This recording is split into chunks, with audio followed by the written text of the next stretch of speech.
रात का समय था। लालगंज गांव में चारों तरफ शांति छाई थी।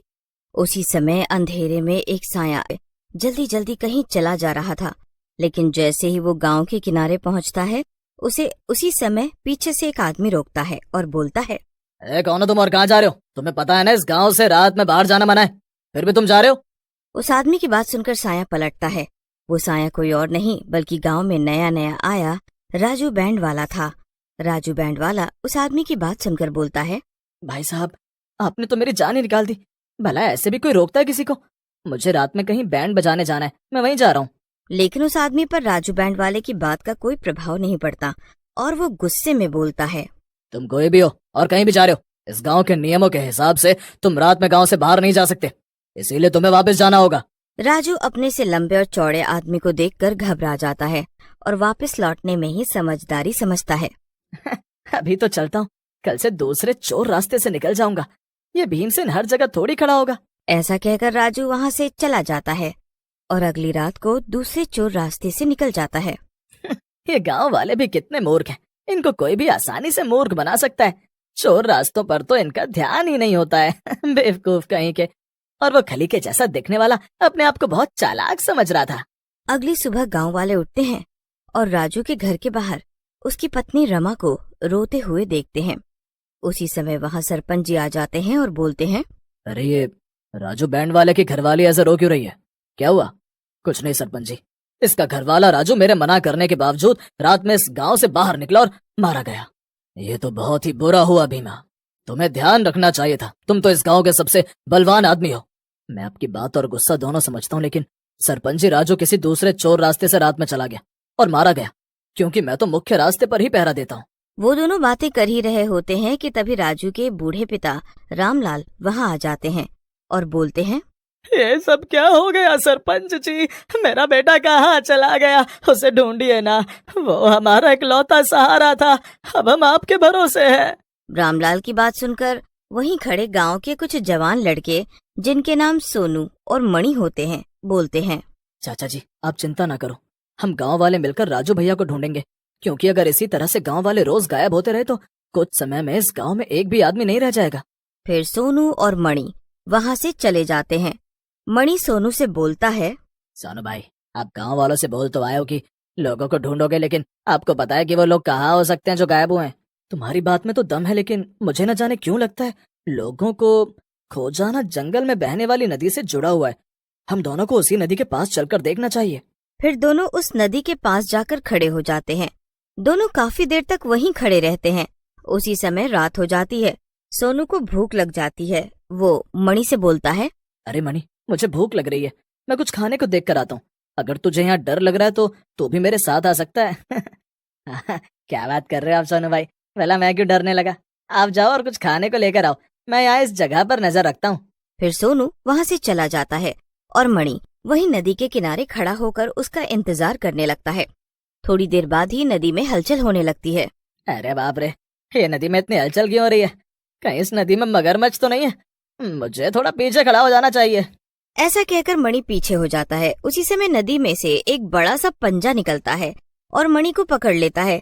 मणि डर के मारे जोर जोर से चिल्लाने लगता है, बचाओ सोनू भैया, बचाओ, ये हाथ मुझे नदी के भीतर खींच रहा है, मुझे बचाओ सोनू भैया। उसी समय सोनू भी वहाँ आ जाता है और यह दृश्य देखकर सुन्न हो जाता है। हे भगवान, ये सब क्या है? ऐसे तो ना कभी देखा ना सुना, इतना बड़ा हाथ। लगता है इस नदी पर कोई शैतानी साया है। फिर सोनू वहाँ से चला जाता है और एक पेड़ के नीचे परेशान होकर बैठ जाता है। उसी समय वहाँ पर एक साधु आते हैं। साधु सोनू को देखकर बोलते हैं, क्या हुआ बेटा, इतना उदास और परेशान कैसे बैठे हो? क्या हुआ, कोई समस्या है क्या?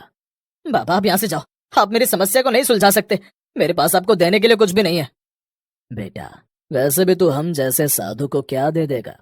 हम तो साधु होते ही इस दुनिया को देने के लिए हैं। चल बता अपनी समस्या, शायद मैं तेरी कुछ मदद। सोनू को साधु बाबा की बातों में सच्चाई दिखती है और वो उन्हें रात को हुई दुर्घटना के बारे में बताते हैं। बाबा, अगर मैं रात में खाना लाने नहीं गया होता तो मणि की मौत नहीं होती। इस नदी ने गांव वालों के साथ साथ मेरे दोस्त को भी निगल लिया और मैं कुछ नहीं कर पाया। मैं अब गांव किस मुंह से जाऊंगा? तू परेशान क्यों हो रहा है बेटा? जो भी हुआ उसमें तेरा कोई हाथ नहीं था बेटे। ये सब तो उस चुड़ैल का किया धरा है। क्या कहा बाबा? चुड़ैल? तो मैंने जो हाथ देखा, क्या वो चुड़ैल का था? मुझे कुछ समझ नहीं आ रहा है, जरा विस्तार से पूरी बात बताइए। तू सच्ची आत्मा है और छोटे बच्चे की तरह साफ दिल का है। तू ही उस चुड़ैल से मुकाबला कर सकता है और अपने गांव वालों और दोस्तों को बचा सकता है। बाबा की बात सुनकर सोनू हैरान हो जाता है और खुश होकर बोलता है, क्या कह रहे हैं बाबा जी आप? आपकी बातों से तो लगता है कि जैसे मेरे गांव वाले और मेरा प्यारा दोस्त मणि जिंदा है। क्या ये सच है?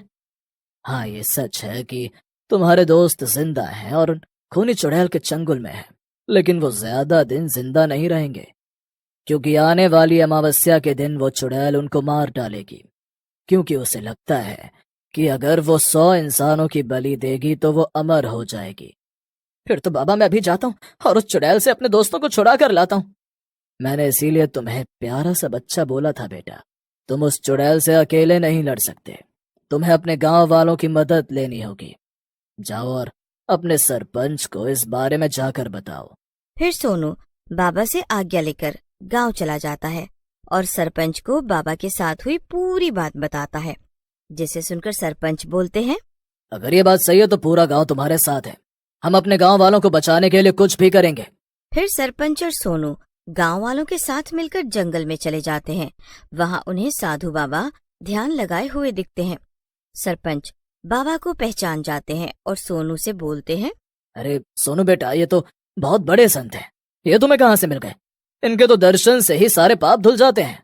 उसी समय साधु बाबा अपनी आंखें खोलते हैं और सोनू को पास बुलाते हुए एक त्रिशूल देते हैं और बोलते हैं, ये शिव भगवान का पवित्र त्रिशूल है, तुम इस त्रिशूल को चुड़ैल के माथे पर गाड़ देना।